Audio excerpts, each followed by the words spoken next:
მოგესალმებით, თქვენ უყურებთ მარიამოს vlogs. პირველ რიგში გთხოვთ რომ გამოიწეროთ ჩემი არხი. OpenER-ზე ვწერ შემდეგ ეპიზოდს. OpenER-ი 2025 ძალიან საინტერესო line-up-ით არის.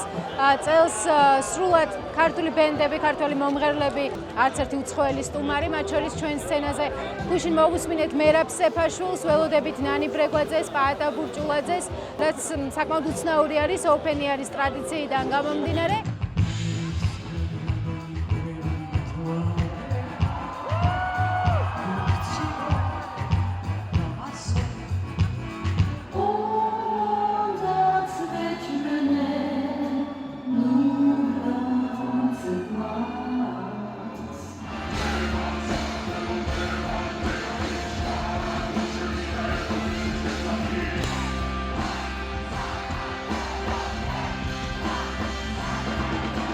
უამრავი ადამიანი, ათასობით ადამიანი ფაქტობრივად სრულად სავსე იყო OpenER-ის სივრცე გუშინ, დღესაც ნელ-ნელა ემატება მსმენელი და დღესაც ველოდებით ძალიან საინტერესო დღეს. ხო, უმეტესწილად ლიტერატურაზე ვსაუბრობ ხოლმე ჩემს YouTube არხზე, ამიტომ OpenER-ზეც მინდა რომ წარგიდგინოთ კიდევ მორიგი წიგნი, ეს არის ტედ ჯიოიას მუსიკა ამბოხის სირცხვილისა და მითვისების ისტორია. ამ წიგნში არის მუსიკის დაბადებიდან, აი პირველი ხმიდან, აფეთქების პირველი ხმიდან მოყოლებული თანამედროვე მუსიკამდე სრულად არის ისტორია, როგორ ვითარდებოდა, რა არის მუსიკა, რომელი ხმები ქმნის მუსიკას. ტედ ჯიოია ავითარებს ასეთ თეორიას, რომ ყოველი ახალი სტილი, ყოველი ახალი მუსიკა იბადება აუთსაიდერებიდან, სოციალურად დაბალ ფენაში იბადება და მუსიკა ეს არის ამბოხის, ეს არის ცვლილებების ძალა. ცდილობს რომ მაგალითად ბეთჰოვენიც კი გვაჩვენოს როგორც აუთსაიდერი. ძალიან საინტერესო არის არ მხოლოდ მუსიკის ისტორია, ამ მუსიკის ისტორიასთან ერთად ის ისტორიული კონტექსტი, რომელ კონტექსტში იბადებოდა ესა თუ ის მიმდინარეობა. აქ არის ტრუბადურების ისტორია, აქ არის კიდევ უფრო ადრე შუმერების სიმღერები, ეგვიპტური სიმღერები, მუსიკა როგორ იყო სექსის, ნაყოფიერების, ძალადობის გამომხატველი, მუსიკა როგორც სიყვარულის გამომხატველი ინსტრუმენტი. რა თემატიკაზე იწერებოდა ზოგადად სიმღერები უძველესი დროიდან. ძალიან საინტერესო მიგნებები არის მაგალითად უძველეს გამოქვაბულებში, სადაც არის ნადირობის სცენები, ყველაზე მაღალი ხმა აკუსტიკა ჟღერადობა სადაც იყო, სწორედ იქ იყო ეს სცენები გამოსახული და არის ასეთი ვერსია, რომ სწორედ აქ გარკვეული რიტუალები ტარდებოდა და რა თქმა უნდა აქ ხმას, ჟღერადობას, მუსიკას ჰქონდა განსაზღვრელი მნიშვნელობა ამ რიტუალებში და მოხსენიებული არის ამ წიგნში ერთ-ერთი მკვლევარის აზრი არის მოხმობილი და მოყვანილი, რომ ეს იყო პირველი როკ კონცერტი. ძალიან საინტერესოა აი ამ პირველი როკ კონცერტიდან თანამედროვე მუსიკამდე როგორ განვითარდა მუსიკის ისტორია. OpenER-თან მიმართებაში ვფიქრობ, რომ სიმბოლურია ამ წიგნზე საუბარი, ვინაიდან ის აუთსაიდერი ბენდები, რომელზეც წერს ტედ ჯიოია, უწესო აუთსაიდერები, ასე მოიხსენიებს, OpenER-ზე ყოველ წელს გვხვდებიან. აქ ძალიან ბევრი ბენდი აღმომიჩენია და შემდეგ ჩემს პლეილისტში ძალიან მნიშვნელოვანი ადგილი დაუკავებიათ.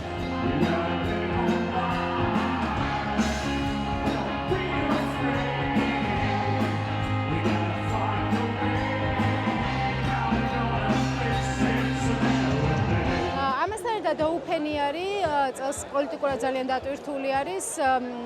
გულისხმობ იმას, რომ თითქმის ყველა გამომსვლელი, ყველა არტისტი სცენიდან აჟღერებს სოლიდარობის სიტყვებს, სოლიდარობა რეჟიმის პატიმრებს, სოლიდარობა მზია ამაღლობელს.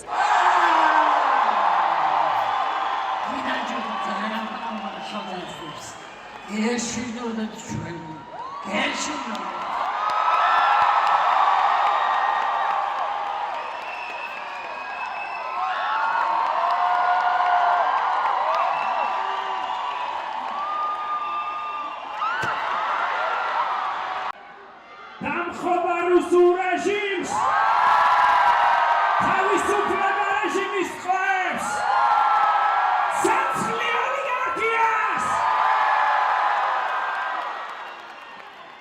მუსიკა და პოლიტიკა ამაზეც არის ამ წიგნში საუბარი. ელიტას, ძალაუფლების მქონე ადამიანებს როგორ ეშინიათ ახალი მუსიკის, როგორ ეშინიათ აუთსაიდერების და შემდეგ როგორ აღიარებენ მას, როგორ აფასებენ და ეს ძალიან საინტერესო ტრანსფორმაცია არის. ერთი სიტყვით მუსიკის ისტორია, როგორც ნგრევის, შექმნის, ცვლილებების ძალის, კატალიზატორის ამ წიგნში ძალიან საინტერესოდ არის მოთხრობილი. ეს წიგნი გამომცემლობა პოლინომიალი, თარგმნა ნიკო ნერგაძემ. ნიკო ნერგაძე ცოტა ხნის წინ ვნახე ოპენიერზე, ჩავწერე მასთანაც პატარა ინტერვიუ, უბრალოდ არ ვარ დარწმუნებული, რომ ხმა ძალიან კარგად ისმის. ვიმედოვნებ, რომ ამ ინტერვიუდან რა ფრაგმენტს მაინც შემოგთავაზებთ ამ ეპიზოდში. ამ წიგნში ასევე ძალიან დიდი წილი არის საუბარი მუსიკის მაგიაზე და ამ გააზრებაზე, რომ მუსიკა შეუძლია ტრანსში ჩააგდოს ადამიანები და თუნდაც გუშინდელ კონცერტზე საუბრობდი, ეს ამდენი 1000 ადამიანი ასე ერთიანად ყვებოდა ამ ხმას. ეს ზუსტად ეს ტრანსი არის ალბათ, რაზეც ავტორი წერს, ხო? ხო, იცი რა, მე არა ვარ მაინდა-მაინც ამ მორწმუნე ადამიანი ან რაღაცები რა ვთხოვი, მაგრამ რაღაცები შეუძლებელია რომ არ გჯეროდეს, რომ 30000 კაცი რო დგას 20000 თვეებს არის რამდენი ხო, მაგრამ ძალიან ბევრი რა. სულ სავსე იყავთ. ყველა ერთად რომ ღერის რაღაცას და ერთნაირი გრძნობა აქვს. არ მესმის რანაირ კიდე მეცნიერული იყოს კიდე სულიერი და გვერ რაღაცას შვება ეგა. მაგან ოქსიტოცინი გამოიყოფა და მე ჯგუფია. ეგეც ალბათ არის, მაგრამ მართლა მაგია იმდენი რომ თუ ყველაფერს რაც ტვინის ქიმიური ნივთიერებამდე დავიწყოთ რა აღარ არის ესეთი შეცახალისო ისეთი პირებული. აი ისე ამ წიგნის გარშემო რო ვიტრიალოთ, გჯერა რომ მუსიკა შეიძლება მათემატიკურ სიზუსტემდე დაიყვანებოდეს, ამაზეც ხომ არის საუბარი. ხო, რომ ცდილობენ, რომ თქვა ნოტები იქნება თუ რა იქნება, გარკვეულ ალგორითმებს დაუქვემდებარა, რომელიც ნაწილობრივ ალბათ ეგეც არის, შეიძლება გააკეთო, მაგრამ ვერ დაიყვან მათემატიკურ ალგორითმებამდე და დედისიავნანას, ან რაღაც სიმღერა რო დაგაწყობს, როდესაც ბები ამღეროდა ხოლმე სახში და რაღაც ეგეთი ამბავი იყო. რა ფორმულაში ჩაწერ მაგას, რომ დაგბურთგლავს და იმას გიზამს. და თუ აი საერთოდ არაფერს არ იავნანაზე არ აგაკან დაწირების ხმაზე ან გალობაზე ან რაღაც ცოტა გაკლია ადამიანს. ანუ სხვათა შორის ამ წიგნს ბევრი კრიტიკოსი ჰყავს. ამგვარი გააზრება, რომ მუსიკა მხოლოდ აუთსაიდერები ქმნიან ახალ და ჭეშმარიტ მუსიკას, ამას ძალიან აკრიტიკებენ. მე ამ წიგნის ბევრი კრიტიკა წავიკითხე, რომ დიდი ხანი თარგმნიტი, მე რა ჩავერდი ამ ამბავში და მეთქი აბა მეც მქონდა ჩემი შეკითხვები ავტორთან და ერთ-ერთი რაზეც აკრიტიკებენ სამართლიანად არის ხშირად წერს ხოლმე რომ ამას მუსიკის სახელმძღვანელოებში არ შექმნები, ამას დაგიმალავენ თუ რაღაცა და კრიტიკაზე ვიყო ვინ მალავს, ანუ საიდან იცი შენს ხო იქ ეწერა და ეგ მართლა ეგრე, ანუ ცოტა ისე წარმოაჩენს, რომ თვითონ მიხვდა რაღაცას და მანამდე არავინ არ იყო, რაც არ არის ეგრე, იმიტომ რომ აუცილებელი ფაქტები ბახის შესახებ არის და რა ვიცი ის ბახის შესახებ იცის ეგენიც იცის საუბართ რა, მაგრამ ის რომ ბეთჰოვენიც რო აუთსაიდერი იყო. უფრო ხოლ აუთსაიდერად გამოიყვანოს, ვინც რაღაცა გააკეთა მუსიკაში. და ნუ ძალიან თუ მოვიდა რომ ყველას გამოიყვა, მათ შორის ბახზე იყო ლაპარაკი ბეთჰოვენზე, რომლებიც არ იყვნენ რა აუთსაიდერები, რაღაც არ უნდა ისახნა. გენიოსები იყვნენ, ინჟინერები, მაგ პონჩი იყვნენ უმცირესობაში, მაგრამ რა ჩაგრულ უმცირესობას არ წარმოადგენდნენ. მაგრამ ძირითადი პოსტულატი რაც არის, სხვა ბევრ შემთხვევაში მართლა ეგრეა. ანუ ის არის რატო ქმნიან აუთსაიდერები, რომ თუ მუსიკა არის გაწმენდილი ყველაფრისგან, არის უსაფრთხო, არის მოდი რა კარგები ერთ იმაზე ვიყო, რომ ხიბლს კარგავს ყველასთვის. ანუ მარტო კონსერვატორისთვის კი არა, მე გინდება რაც ახალი რაღაც ბასები რომ გაგჭირეს და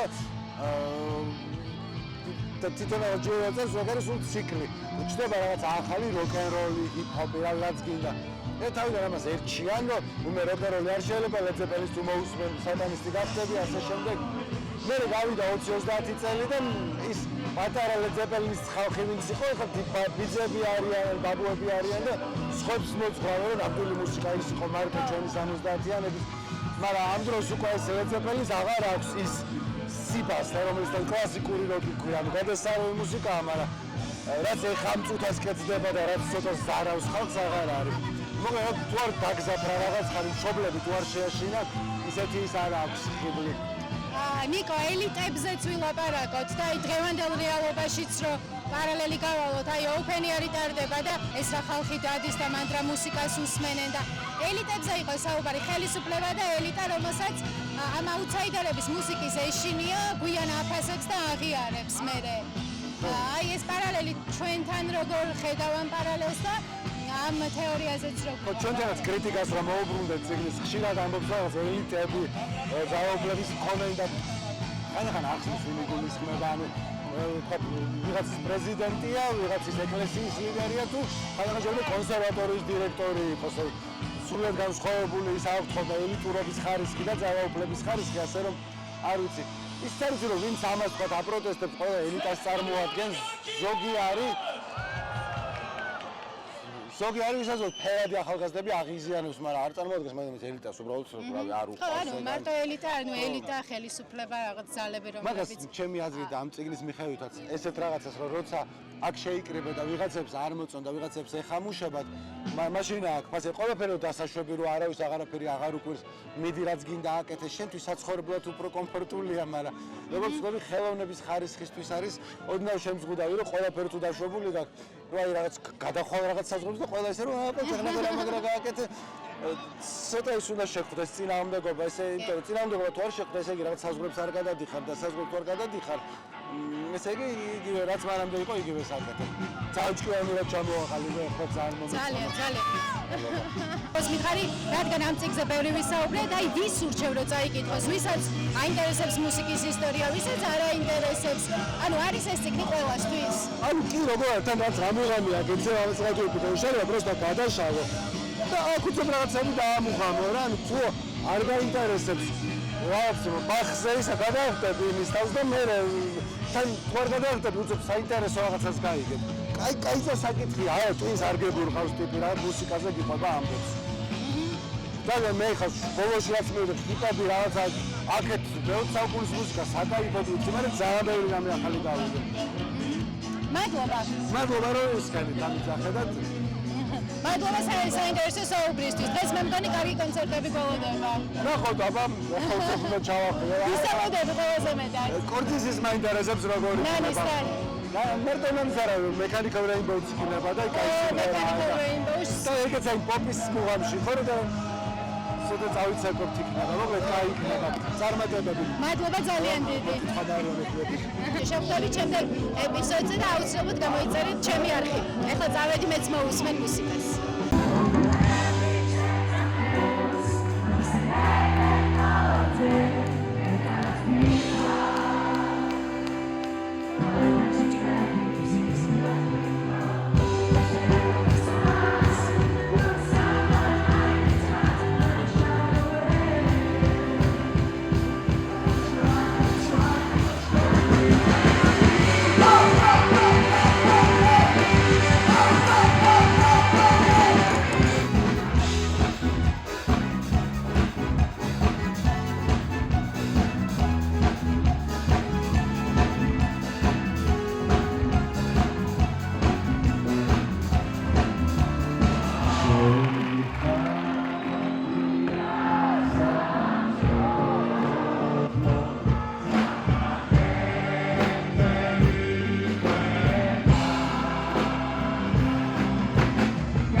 Suprema!